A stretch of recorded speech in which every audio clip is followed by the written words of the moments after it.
안녕하세요. 비도뉴 정태원 원장입니다. 반갑습니다. 이번 영상에서는 무보형물 코수술이 뭔지, 보형물을 사용한 코수술과는 어떤 차이점이 있는지 알아보도록 하겠습니다. 무보형물 코성형은 자가 조직만으로 코성형을 하는 걸 얘기하고요. 보형물 코성형은 자가 조직도 쓰지만 실리콘과 같은 인공 보형물도 사용하는 코성형을 말합니다. 자가 조직은 실리콘이나 고어텍스, 매드포와 같은 인공모를 뺀 이외의 물성을 자가 조직이라고 할 수 있는데, 보통 자기 비중격 연골, 귀연골, 그다음에 자기 가슴 연골, 자가 진피, 자가 근막 이렇게 정도가 자가 조직이라고 할 수 있고, 이러한 것을 이용한 수술을 무보형물 코성형이라고 합니다.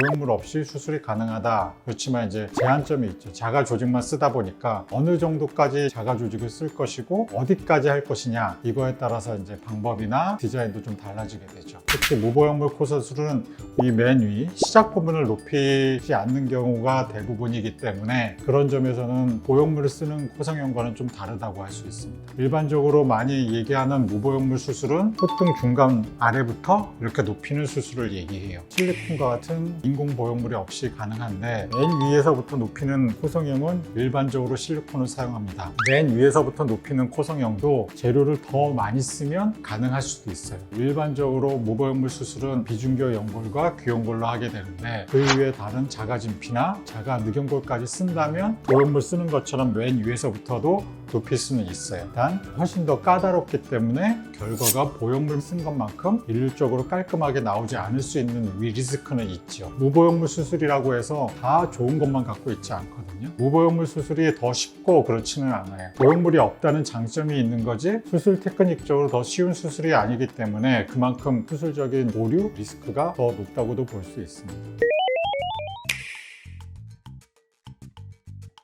무보형이냐 보형물 쓰느냐는 현재의 상태에 따라 다른 거지, 서로 비교 대상은 아니에요. 자가 늑연골이나 자가 진피를 사용하지 않는 단순하게 비중격 연골과 귀연골로 하는 무보형물 수술만을 얘기할 때, 어떤 사람한테는 무보형물 해도 어느 정도의 퀄리티를 만들 수 있는 사람의 코의 상태에 따라 다른 거예요. 무보형물 수술은 콧등 중간부터 대부분 높일 수 있기 때문에 콧등 중간 위가 높은 사람이 적합해요. 그리고 코끝이 이렇게 서 있는 사람보다는 코끝이 많이 이렇게 떨어져 있거나, 특히 화살코처럼 긴 경우에 많이 효과적이에요. 특히 전형적으로 무보형물이 효과적인 코는 매부리코가 제일 효과적이고, 그 다음 화살코, 이런 게 무보형 코성형으로 잘 될 수 있는 코죠. 반대로 코끝은 어느 정도 살아있는데 콧대가 없다, 이거는 무보형물에 적합한 코는 아니에요. 콧대를 높여야 되기 때문에 콧대를 보형물 쓰고, 코끝은 연골로 쓰는 보형물 코술이 적합하지만, 그러한 경우도 죽어도 실리콘이 싫다 하면 방법은 콧대 부분을 다른 자가 조직을 쓰는 거예요. 쓸 수 있는 게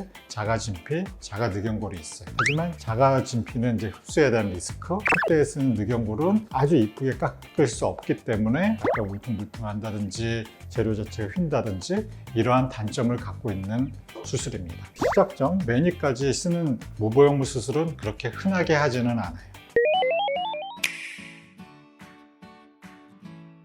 연골의 특징은 이 귀 모양대로 생겼어요. 귀는 아래쪽은 곱보리가 살만 돼 있고, 여기 테두리는 연골이 모양을 잡고 있죠. 귀연골이 뛴다고 해서 이 바깥을 잘 뛰지는 않아요. 왜냐면 이 모양이 제일 중요한 부분이니까, 이런 데를 함부로 뛰면 귀 모양의 변형이 많이 생기겠죠. 그래서 최대한 귀에 구멍이 들어가기 바로 전 바닥 부분을 주로 떼요. 떼면 이렇게 휘어가 생겼어요. 그렇기 때문에 휜 게 효과적인 곳에 줄었어요. 주로 코끝을 얹어줄 때 많이 쓰는 재료가 귀연골이에요. 왜냐면 그 모양 따라 휘었기 때문에. 두 번째는 비중격 연골이 있어요. 비중격 연골은 사람의 가운데 센터에 이게 판판하게 잘 있죠. 넓게 있는데, 마찬가지로 이 앞쪽은 지지구질 때문에 안 뛰고 깊이 있는 데만 뛸 수 있어요. 많이 뛰면 2 곱하기 2cm 정도 뛸 수 있는데, 장점은 이렇게 좀 가운데 중심에 있기 때문에 판판하죠. 물론 비중격 연골도 사람에 따라서는 약간 휘어 있지만 귀연골만큼 이렇게 많이 꺾여 있지는 않기 때문에, 특히 코끝을 높일 때는 이 기둥 부분에 지지력을 만들기 위해서 판판한 연골이 필요하거든요. 그때 제일 유용한 게 비중격 연골이에요. 세 번째는 늑연골이 있죠. 늑연골은 그야말로 제일 커요. 늑골이 있으면 이 뒤쪽은 다 뼈고, 요 흉골과 연결되는 이 부분들은 뼈가 아니라 연골 부분이에요. 연골이라고 하지만 거의 뼈처럼 튼튼하고 크죠. 단 뼈는 아니기 때문에 칼로 잘리면 이렇게 잘리고 어느 정도 재단도 할 수 있어요. 제일 일반적으로는 7번 늑연골이 제일 크기 때문에 거기를 제일 많이 써요. 가끔은 6번, 8번 이런 연골도 쓰기도 하고요. 특징은 약이 많은 만큼 여러 군데 다 쓸 수 있죠. 기둥도 쓰고 덮을 때도 쓰고. 단 너무 단단해요. 아주 말캉하진 않기 때문에 재단이 좀 더 까다롭다는 단점이 있어요. 주로는 이제 비중격 연골이 약하거나 비중격을 쓸 수 없는 사람들 대용으로는 늑연골을 쓸 때는 통으로 된 늑연골을 이렇게 썰어서 쓰죠. 그 다음에 쓸 수 있는 거는 이제 진피류가 있어요. 사람의 살은 이제 표피, 면역 가죽이 있지만 그 안에 근육이나 지방 가기 전에 조금 두꺼운 부분을 진피라고 해요. 이런 데 부분은 그 진피층이 되게 얇아요. 얇은 진피층은 여기를 세운 데는 높이가 의미가 없겠죠. 진피층이 그나마 이제 두꺼운 데는 엉덩이 쪽, 항문이랑 치골 사이에 살을 일부분 떼어내서 표피층은 걷어버리고 진피층만 콧등이나 코끝이나 이런 데 사용하는 재료가 진피고요. 자가진피 같은 경우는 부드러움이 필요할 때는 좋죠. 피부가 너무 얇아가지고 보형물의 실루엣이나 뼈의 실루엣이 너무 잘 보일 것 같은 사람, 도톰하게 만들어주기에는 이제 좋은 재료예요. 그 이후에 쓸 수 있는 거는 근막이 있어요. 근육이 있으면 이렇게 얇은 막으로 이제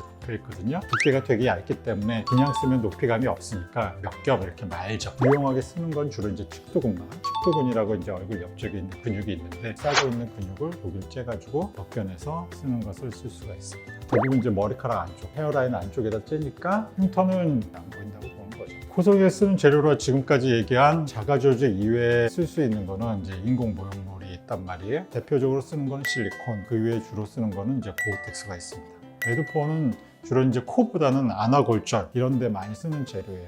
안구 밑에 뼈를 대용하기에 좋거든요. 근데 이제 매드포를 코성에서 많이 안 쓰는 이유는 기둥에 쓰기에는 너무 딱딱한 재료라 노출되는 있기 때문에 매드파는 저는 잘 사용하지는 않습니다. 무보형물에 대해서 장점은 딱 한 가지예요. 염증에서의 좀 자유로움. 테크닉적으로 더 뭐가 쉽냐 그때그때 다르긴 하는데 보형물 수술이 덜 까다로워요. 무보형물 수술은 중간부터 해야 되기 때문에 서로 간의 단차도 더 맞춰야 되고 연골이 흡수되는 정도 그것도 잘 계산해야 되고 연골은 또 고정하기도 어렵기 때문에 더 까다롭기는 하죠. 어떤 수술이 맞냐는 환자와 의사가 맞춰가는 거예요. 정답은 없어요. 충분히 상의해서 결정해야 되고요. 단 그게 어울리는지 괜찮을지는 경험이 많은 의사와 좀 상의하는 거는 당연히 필요하겠죠. 지금까지 보형물 수술과 무보형물 수술에 대해서 알아보았고요. 구독과 좋아요 꾹꾹 눌러주세요. 다음에 또 봐요. 안녕.